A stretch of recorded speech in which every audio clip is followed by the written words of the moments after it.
In mid-October, a man contacted law enforcement in eastern Tennessee, stating that a bear had pursued him off a cliff. However, when authorities arrived, they discovered the remains of a different individual, leading to a multi-state manhunt for the caller that culminated in his arrest on murder charges over the weekend. Welcome to Strange World. Please subscribe to get human interest stories. Officials allege that Nicholas Wayne Hamlett, 45, befriended his victim and lured him into a forested area to kill him and steal his identity. Hamlett, who was using an assumed name at the time, has an extensive criminal background and was already being sought in Alabama for violating parole. Following the October event, a new warrant was granted for Hamlett's arrest on charges of first-degree murder in Monroe County, Tennessee. Authorities at both the state and federal levels issued warnings about Hamlett, labeling him as dangerous and possibly armed, and noted that he was known to use different aliases. They urged him to surrender and requested assistance from the public. The U.S. Marshals Service promised a reward of up to $5,000 for information that could lead to his apprehension. After several weeks of searching and one sighting on Halloween night, Hamlett was apprehended in Columbia, SC,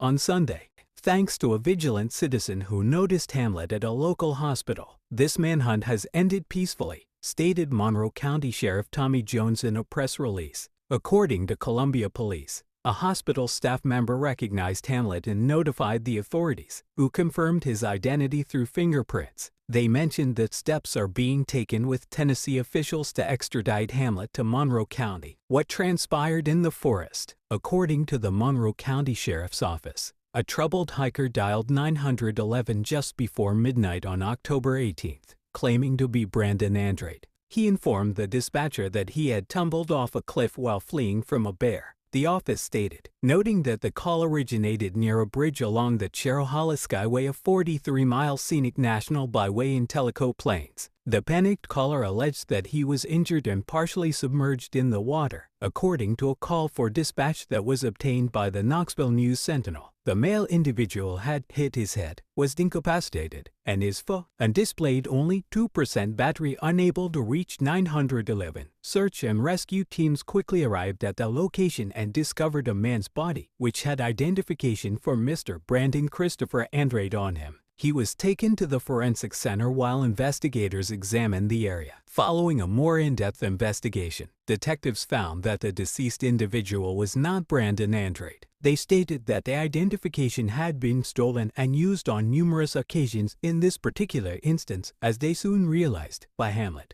who was part of the incident. On November 4th, the Monroe County Sheriff's Office confirmed the victim's identity as 34-year-old Steven Douglas Llyod from Knoxville, Tennessee. Llyod, a child in foster care who was later adopted by a wonderful and caring family, struggled with trust and faced mental health challenges, including reactive attachment disorder. Steven had a history of leaving home to stay on the streets but maintained contact with his family, stated the sheriff's office. Steven had a passion for the outdoors and was always eager to help others. The family was devastated to find out that their cherished son's life was taken by someone he had trusted, while authorities didn't clarify how long the two men were acquainted. They mentioned that Hamlett met Steven, developed a friendship with him, and enticed him into a secluded area where he took Steven's life and identity. At a press conference held on October 30th, officials stated that Llyod died due to blunt force trauma to the head, noting that his injuries were not indicative of a bear attack or a fall from a significant height. They also remarked that his death was far from an isolated event, considering Hamlett's history of violent crimes. In 2009, Hamlett was apprehended in Alabama for an incident in which he threatened a man with a gun and tried to strike him with a baseball bat, intending to eventually bury the victim in a rural location. According to court documents, the website states that Hamlett was using the alias Joshua Jones when he approached the victim to obtain some insurance. Having 4 previous felony convictions, Hamlett faced charges of attempted murder and kidnapping,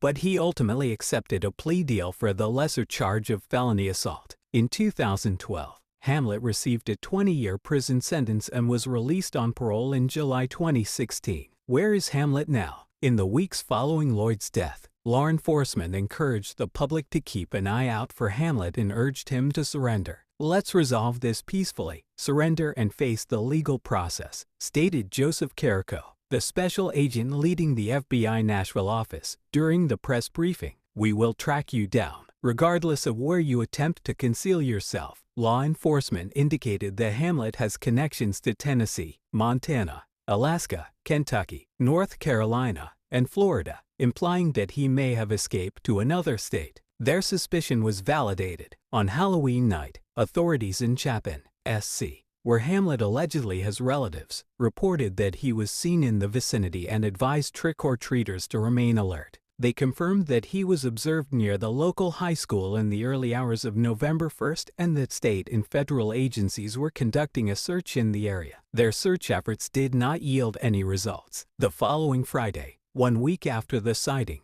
law enforcement announced that Hamlett was no longer thought to be in the town. Their attempts proved fruitless. The next Friday, 1 week after the sighting, authorities stated that Hamlett was no longer thought to be in the area. 2 days later, he was seen at a hospital in Columbia, approximately 25 miles distant. Representatives from the Carolina Region Fugitive Task Force indicated that a dehydrated Hamlett had entered the hospital as an unidentified patient. An employee identified him from a wanted poster. According to police, the distribution of Hamlett's wanted poster prompted the community, which is our most important asset, to serve as our watchful observers, Jones stated. Thanks for watching this video. Don't forget to like and subscribe for more stories. Please share your thoughts with us in the comment.